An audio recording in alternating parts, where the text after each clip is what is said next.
अस्सलाम वालेकुम friends, welcome to cut it short. आज हमने करना है जो सोशियोलॉजी एसओसी 101 का लेसन नंबर 43 जो कि है सोशल चेंज के बारे में। हमने देख लिया है सोसाइटी, एनवायरनमेंट, काफी सारी चीजों को हमने कवर कर लिया है। अब उसी से मुतल्लिक है थोड़ा सा ये कॉन्सेप्ट है सोशल चेंज का। सोशल चेंज ये होता है जो कि आपके सोसाइटी में चेंज आता है। अब चेंज किसी भी चीज का हो सकता है, आपके रिलीजन का, एथिक्स का, आप कह सकते हैं नॉर्म्स का, वैल्यूज का, लिटरेचर का, किसी भी चीज का चेंज आपकी सोसाइटी में आ सकता है। वो कोई स्पेसिफिक नहीं है। इसलिए अगर आपने चेंज को डिफाइन करना है तो चेंज हम इसी तरह डिफाइन करते हैं जो डिफरेंस होता है दो पॉइंट्स के दरमियान।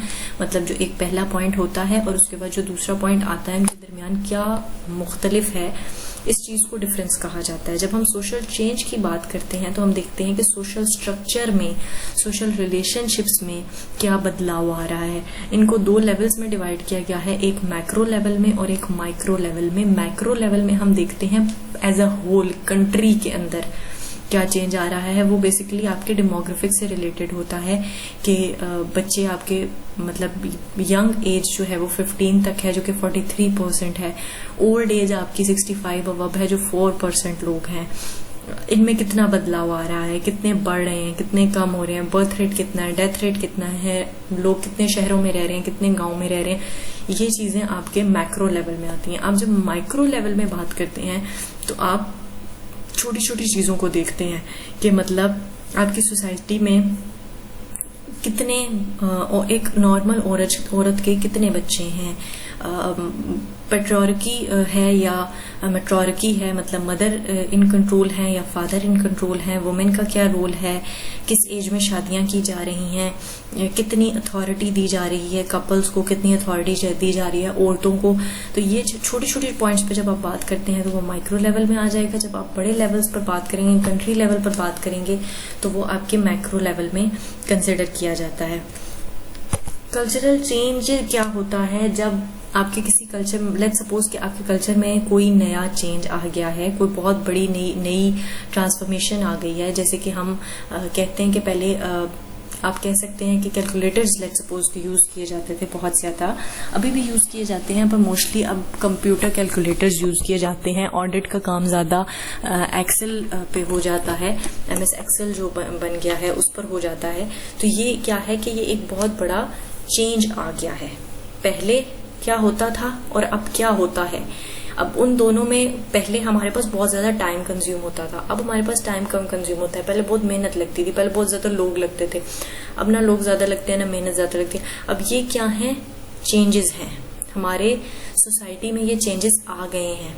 अगर हम सिर्फ कल्चरल चेंज की बात करें, नॉर्म्स की बात करें, तो उसमें भी हमारे पास बहुत ज्यादा चीजें देखने को मिलती हैं कि पहले जो जोश और जज्बा, अगर हम बात करें अपने कल्चर के लिहाज से, तो जो हम 14 अगस्त पर या हम अपने इवेंट्स पर देखते थे, वो जोश और जज्बा हमें नई आने वाली नस्ल में नहीं दिखता। अब ये क्या है, ये चेंजेस हैं, ये छोटे छोटे चेंजेस हैं। अगर हम बात करें पॉपुलेशन के लिहाज से या पर वुमेन बेबीज के लिहाज से, तो हम कहेंगे कि पहले वो बहुत ज्यादा होते थे। पहले 6 चिल्ड्रन पर वुमेन होते थे, 4 चिल्ड्रन पर वुमेन होते थे, अब 2 चिल्ड्रन पर वुमेन होते हैं ऑन एवरेज बात की जाए। तो ये सारे क्या हैं, ये आपके पास सोशल और कल्चरल चेंजेस हैं। ठीक है, थोड़ा सा इनमें फर्क होता है। जब हम बात करते हैं कल्चरल चेंज की, तो उसमें सिर्फ कल्चर आता है, नॉर्म्स आते हैं, एथिक्स आते हैं, ये चीजें आती हैं। जब हम बात करते हैं आपके सोसाइटी के चेंज पे, तो सोसाइटी में एज अ होल कुछ भी चेंज हो सकता है।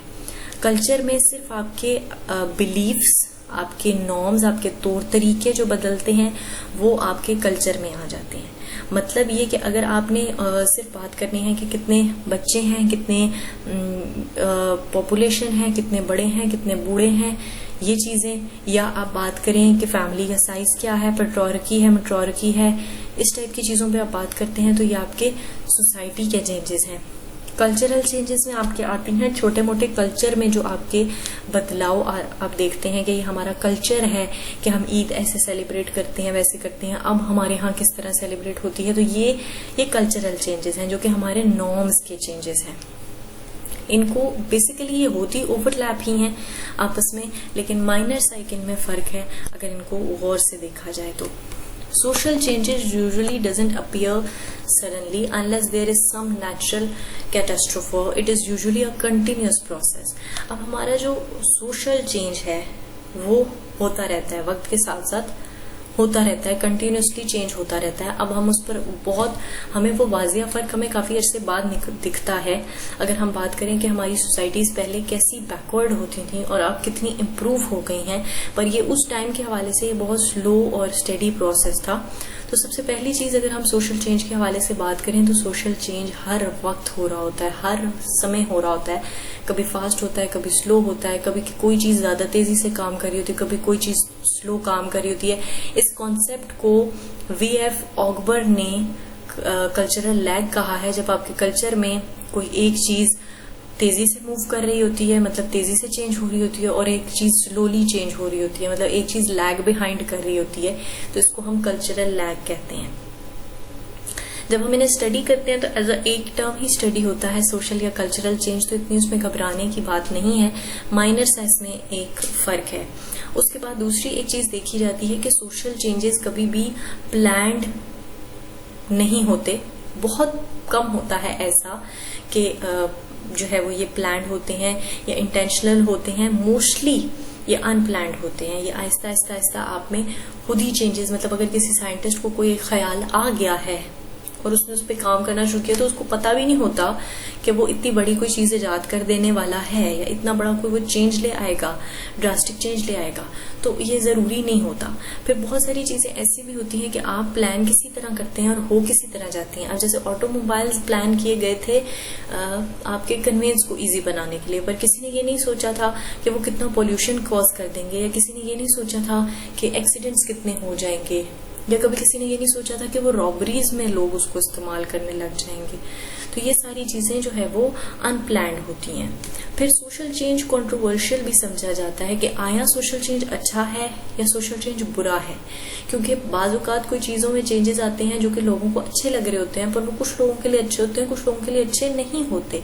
मतलब जैसे इंडस्ट्रियलाइजेशन आती है या बहुत रेवोल्यूशन आती है, तो उसमें एक तरफ जहां लोग खुश हो रहे होते हैं कि जो प्रोड्यूसर्स होते हैं वो खुश हो रहे होते हैं कि हमारा काम जल्दी हो जाएगा, वहीं काम करने वाला तबका ये सोच रहा होता है कि हमें मशीनों से रिप्लेस कर दिया जाएगा, हम कैसे कमाएंगे, हम कैसे खाएंगे। तो इसलिए सोशल चेंज हमेशा कंट्रोवर्शियल रहता है, उसके बारे में हमेशा एक डाउट रहता है। Some changes matter more than other, मतलब जैसे कि हमारे यहाँ कपड़ों के ट्रेंड्स आते हैं, छोटे मोटे ट्रेंड्स आते हैं, वक्त के साथ आते हैं, वक्त के साथ चले जाते हैं। कोई गाना ट्रेंड में होता है, कोई कपड़े ट्रेंड में होते हैं, उनसे कोई खास फर्क नहीं पड़ता। लेकिन कभी कभी बहुत बड़े चेंजेस आते हैं, जैसे ऑटोमोबाइल की इन्वेंशन हो गई, या कंप्यूटर की इन्वेंशन हो गई, टेलीफोन की इन्वेंशन हो गई।